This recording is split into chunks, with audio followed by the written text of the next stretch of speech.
We can bring down our ops tempo, and we can get our readiness back. But we also, at the same time, have to modernize the force, and we're doing so. As we're bringing on F-35s, as we're bringing on KC-46, as we're bringing on B-21s, we need to keep those programs on track. Today, we have 75 less F-35s than we planned to have in 2012. We have 95 less MQ-9s than we planned because of sequestration. So today's modernization has a readiness impact in the future. So today's modernization is tomorrow's readiness. We need to focus on that going forward in the future. With those steps, we can dig out of our readiness challenges we have today and bring it up to full spectrum readiness of about 80%. Thank you for your commitment. And General Walters, I'm really grateful South Carolina has the Marine Corps Air Station Beaufort along with Parris Island.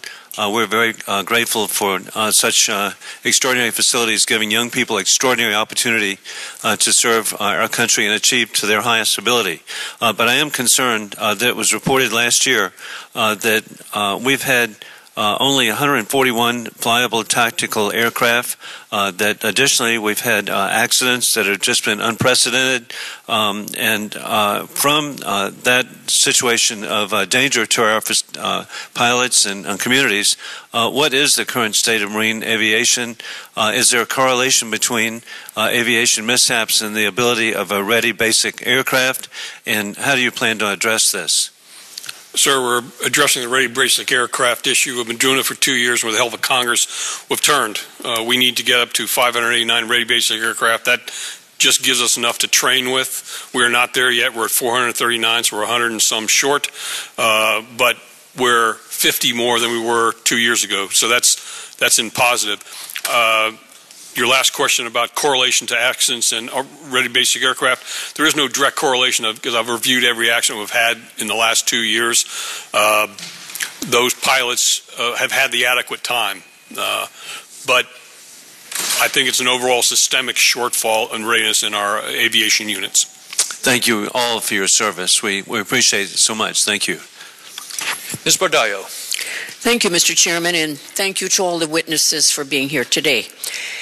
I appreciate the opportunity to continue to highlight the very serious challenges that we face. We have brought ourselves to this point largely by fighting 2-decade-long wars paid for with a credit card while deferring investments in our people, our equipment, and our facilities.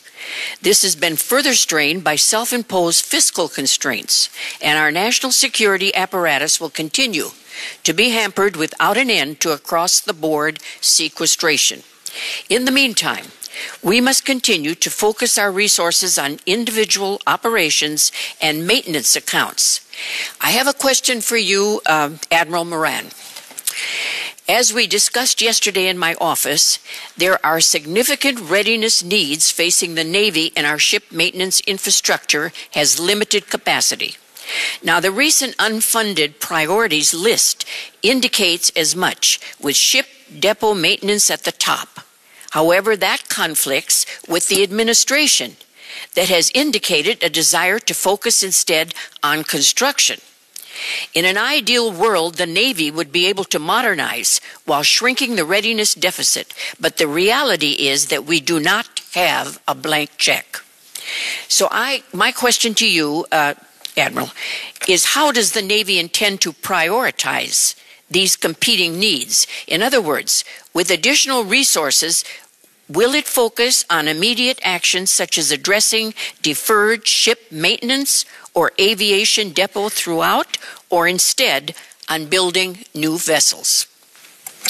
Ma'am, thank you for the question. If additional resources come available in fiscal year 17, we absolutely will put that money towards ship depot maintenance, aircraft maintenance, cybersecurity, the readiness shortfalls we've talked about here this morning.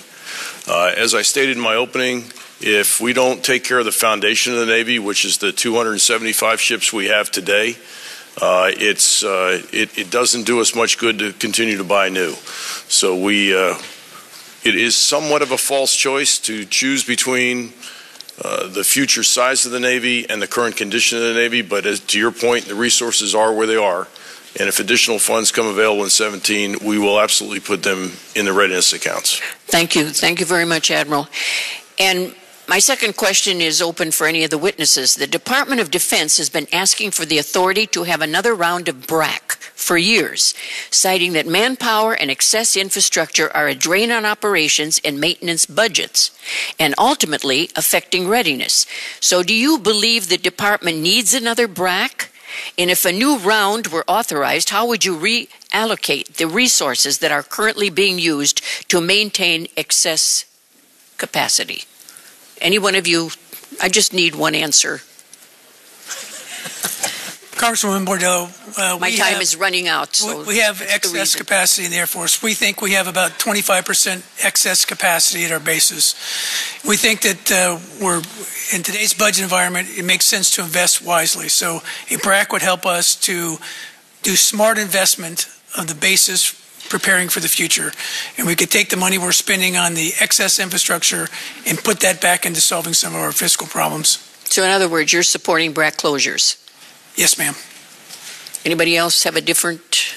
No, I'll Yes, pile yeah. on. We are in a similar situation, depending on what size force you describe. For 490,000 soldier active force, which is about 25,000 more than we are today, we have 21% excess facilities to need. We save year over year, annually, $1 billion from the 05 BRAC that took place. So it's real money that we really need to reinvest into the deferred maintenance and infrastructure backlog that we have for the Army. It's $11 billion in deferred infrastructure, sustainment, restoration, and modernization. Thank you. So it would be very helpful. I'd say for the Air Force, that number is $25 billion of money that we need to put back into our bases of deferred maintenance. And General? Ma'am, we think we're about right, but we'll participate in any BRAC to see if there's any savings with our partners. Thank you very much. And I submit the rest of my time to the chairman. Chairman appreciates it. Thank you, ma'am. Gentleman from Colorado, Mr. Kaufman. Thank you, Mr. Chairman. All of you have an aviation component to your branch of service. There is a growing concern about a pilot shortage in the United States military, and I think that is also reflected in the fact that we have a growing demand in civil aviation for pilots. And so what is your approach, if you could all reflect on your approaches in terms of how to deal with that issue, whether it's a retention bonus structure, an enhancement of some sort, but also the fact is that we've got experienced pilots in the United States military leaving for jobs in civilian airlines who would probably still like to affiliate in some way. And so then the question is, should we shift then some of those flying billets from the active duty to the Guard and Reserve? So maybe we'll start with the United States Army and work our way down. Up, maybe. Yeah. Okay. You've got helicopter pilots. Okay. We're not having a problem retaining our helicopter pilots, so I will defer to the other services. Fantastic. Okay. We'd like some of your helicopter pilots. Sir, it's a great question. It's one we do focus on a lot as we manage our force. I would tell you that the thing that keeps pilots in our services, I speak for the Navy, but I'm sure General Wilson would agree because we've both flown, is to fly. If you don't have the adequate resources of airplanes and money to resource flying hours, that dissatisfaction will show up with people walking out the door. We are all facing that shortage today. Not enough airplanes. We're not fixing them fast enough. We don't have the spare parts that we need. And young men and women are not flying nearly enough to keep the job satisfaction at a level that they would like. So, Admiral, your view is it is a morale issue based on the ability to get flying hours? It absolutely is a morale issue. Yes, sir. General Wilson? Yeah, today we find ourselves producing about 1,200 pilots a year. And if I add the Navy and the Marines together, we produce about 2,000 pilots a year. the airlines are hiring 4,000 pilots a year. Right? So I think this is bigger than just a service problem. I think this is a national problem that we have to be able to get at and work with industry on how we do that. Certainly the Guard and Reserves are a big part of this. Certainly the whole team on how we go forward in this. We can recruit lots of people to fly. We don't have a problem there. Retaining them is a problem. Today, for the last 5 years, our retention of pilots has declined. We need to keep about 65% after the 10-year point. Today, we're doing less than half of that. So I'd say it's a quality of life and quality of service. So as the Admiral said, we're doing everything we can to improve, to reduce the additional duties, all the other burdens, the administrivia on our pilots, and let them do their job. And to build that culture that most military pilots, the warfighting culture ethos that you see in the squadrons, that will keep people in the service. But there's certainly a cultural aspect to this, but there's also to reduce the quality, improve the quality of life, and reduce the administrative burdens on our crews and let them fly. Sure. But this is a national problem. It's not just a service problem. The Guard and Reserve have pilots who have served on active duty that transfer into the Guard and Reserve and that are flying in civilian airlines. And so are you looking at all at restructuring? Absolutely. That's all part of how we're looking at it. And we're engaging with all the corporate airline leaders on how do we do this together and how do we do this smarter. But right now we have a math problem that doesn't close because we produce 2,000, the nation needs about 4,000. General Walters. Sir, fortuitous, we have a meeting with the Commandant tomorrow to discuss this particular issue and all the levers you just described, the reserves, how do we keep them once we get them, and I'll add one more is how long do we sign them up for when we sign them up. All those will be part of it, and we might end up having to pay a bonus for those select people to keep them around and to make it so we can get them a draw. In the end, it's their willingness to serve and their value that they put on service that I think will be the biggest magnet. I don't think we can dump enough money on them to keep them there just with the money. Thank you. Mr. Chairman, I yield back. Mr. Courtney. Thank you, Mr. Chairman, and thank you to all the witnesses for your excellent testimony this morning. Admiral Moran, I'd like to again go back to your very frank advice that we really need to focus on maintenance and repair in terms of just getting to meet the operational demand. Shipbuilding, which I think is going to be an exciting year with the FSA that came out, but having said that, that's a long game, and we're not going to see the fruits of that for 2017 action for years to come. So your description about the fact that there is this backlog building up of work that's not getting performed, I was wondering if you could be a little more descriptive about how that looks in terms of whether it's carriers or surface ships or submarines. What's happening out there in terms of that backlog that's building up? Yes, sir. Congressman, thanks for the question. First of all, in 17 alone, if we do not see some kind of supplemental come in for this fiscal year without a CR, within a month, we're going to have to shut down air wings. We're going to have to defer maintenance on several availabilities for our surface ships and submarine maintenance facilities. We are just flat out of money to be able to do that. I think everyone here knows that in 17, the Navy took a $5 billion cut in its top line. If that comes to fruition, that's $2 billion of readiness cuts we had to take, which is immediately applied to the things like ship avails. So we have had cases in the past here, in the recent past, where we've had to decertify a submarine from being able to dive because we cannot get it into nuclear maintenance that is needed.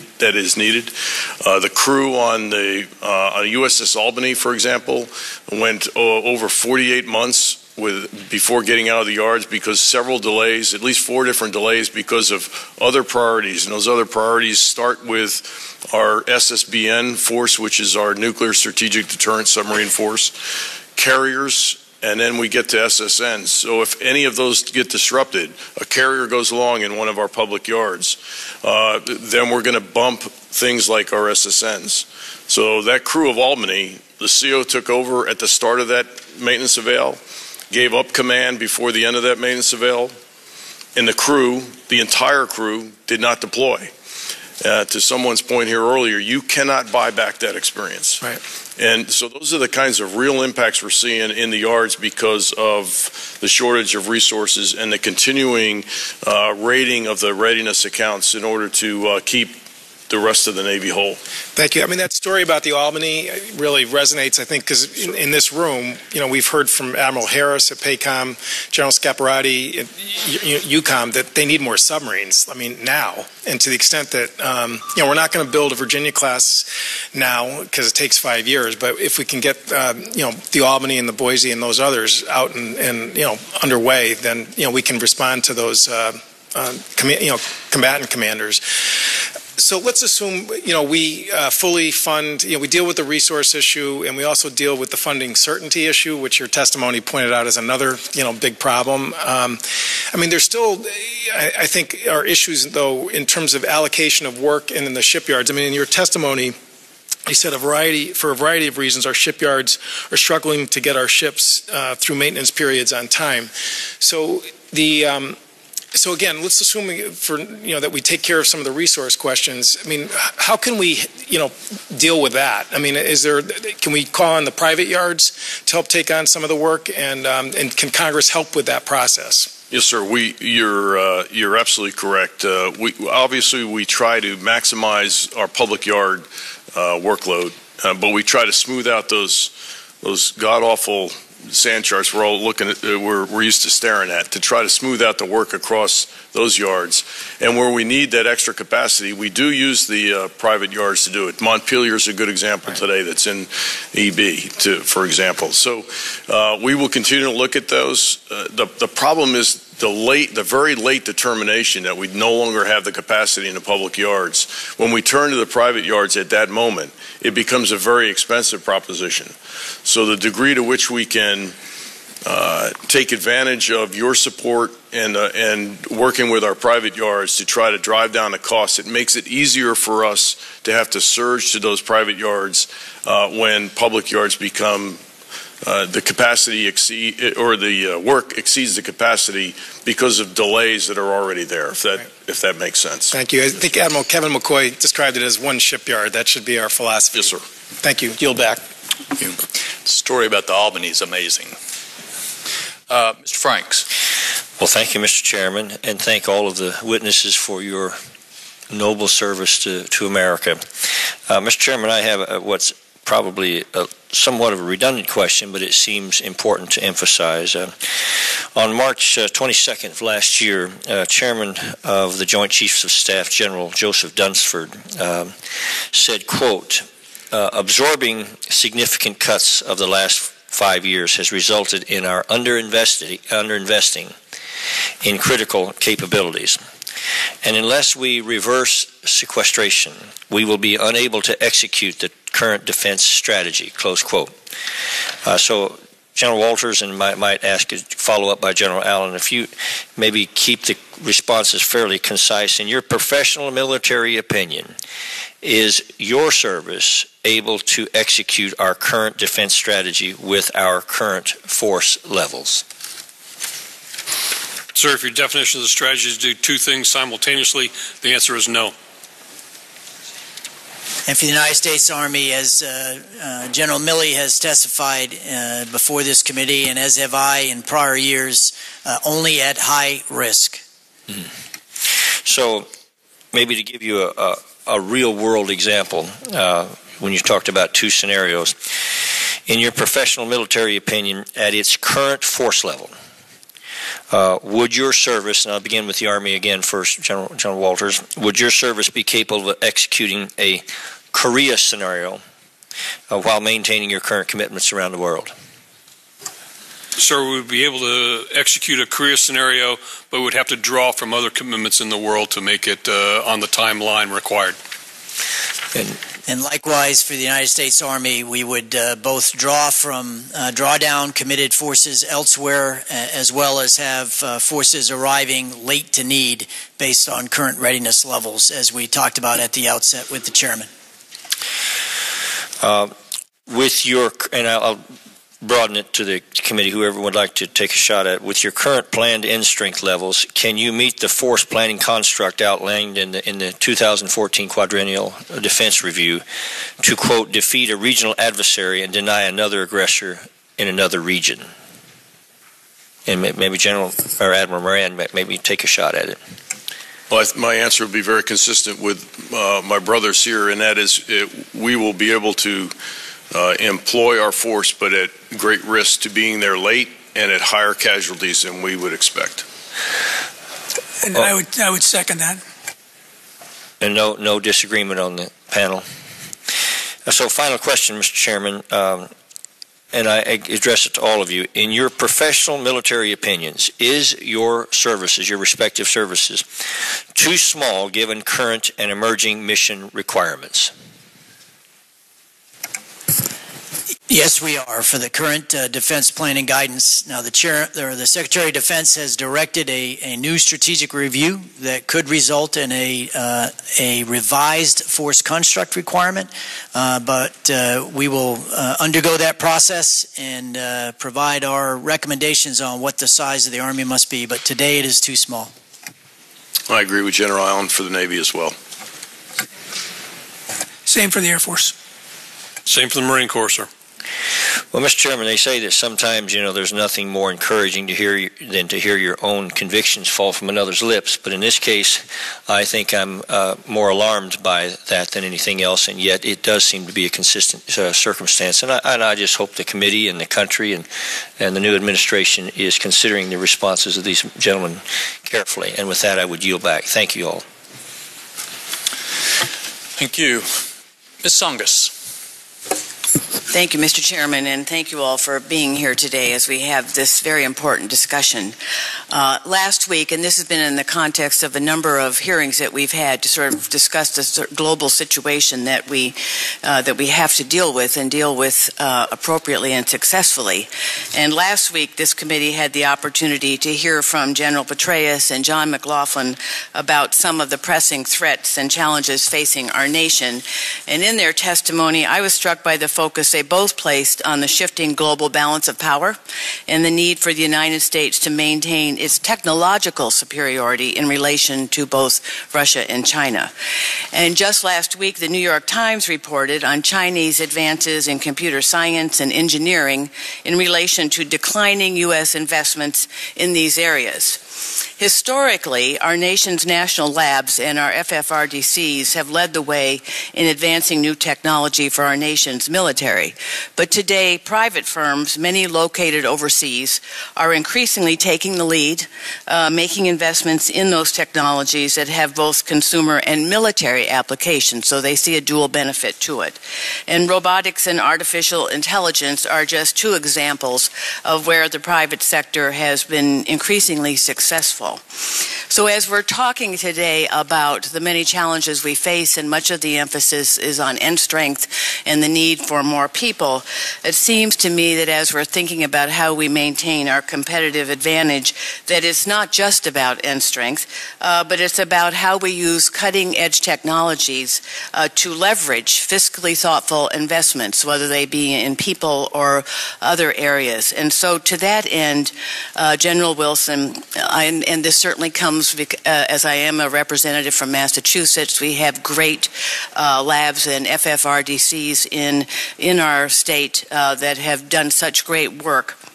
What is the Air Force doing to modernize its labs and defense-focused FFRDCs to make sure that we are able to keep the Air Force at the cutting edge of technology?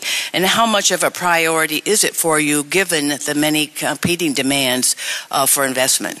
Yes, Congresswoman, we have investments going into MIT Lincoln Labs to help improve the infrastructure there. I've been out to visit them, and I can tell you they are absolutely world-class. And there's some technologies that they're working on. You mentioned AI and robotics. They're also working on directed energy, some things that can truly change the game. So that's an important focus of our Air Force.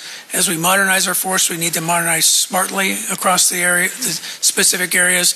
And as you mentioned, industry in many areas is leading us in that way. So we're collaborating with industry, whether we work with folks like DARPA, our Air Force Research Lab, with this Strategic Capabilities Office, Dr. Roper and his team, all the FFRDCs and all the national labs that also are reaching out with all the private sector to make sure that we can stay up to date with them.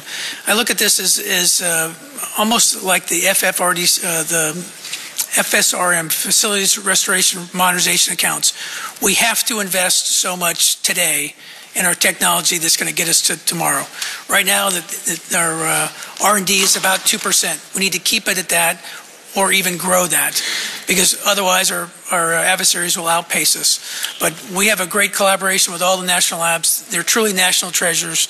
We need to leverage those to help us stay ahead of all of our adversaries going forward. Well, and those national treasures don't remain national treasures without the significant investment that needs to be made in them. And I know, given the constrained resources, I just want to be reassured that we aren't short-sighted, and that we're not putting in making those tough choices, we're not putting what we need to, because technology has a long timeline, and yet it also can move very quickly. And we don't want to be behind the 8 ball because we've just been too short-sighted in some of our near-term investments.